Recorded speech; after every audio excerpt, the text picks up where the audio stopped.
Nous venons d'un autre monde.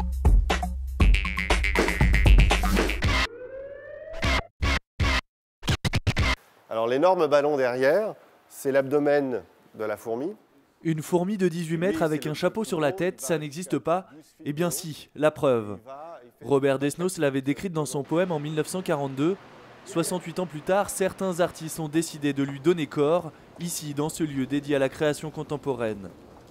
Pattes en acier, abdomen en nylon gonflé à l'hélium, un projet pharaonique dans lequel ces artistes se sont lancés.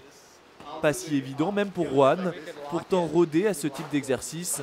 Il avait participé à la construction de la fameuse araignée de Louise Bourgeois. Il a fallu prendre en compte le fait que cette fourmi est énorme, alors qu'ici c'est tout petit. On a dû passer les matériaux à travers les portes et les entrées. C'est pourquoi les pièces sont construites par segments. Une idée née dans la tête de Xavier, il y a 7 ans, lorsqu'il redécouvre l'histoire de ce poème.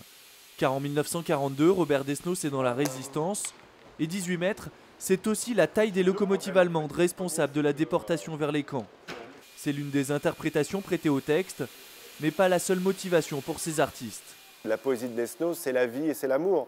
Et donc, je pense qu'il ne faut pas non plus... c'est pas le message le plus important, c'est pas qu'il y a des choses terribles qui existent.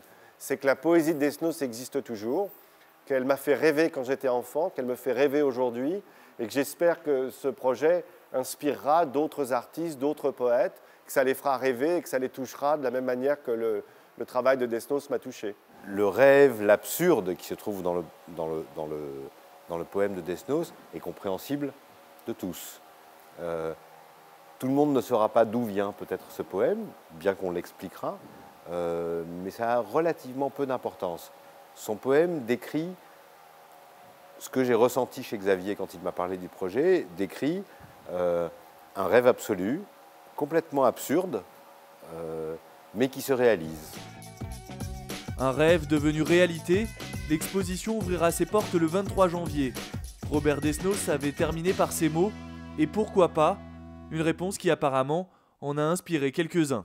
Nous venons d'un autre monde.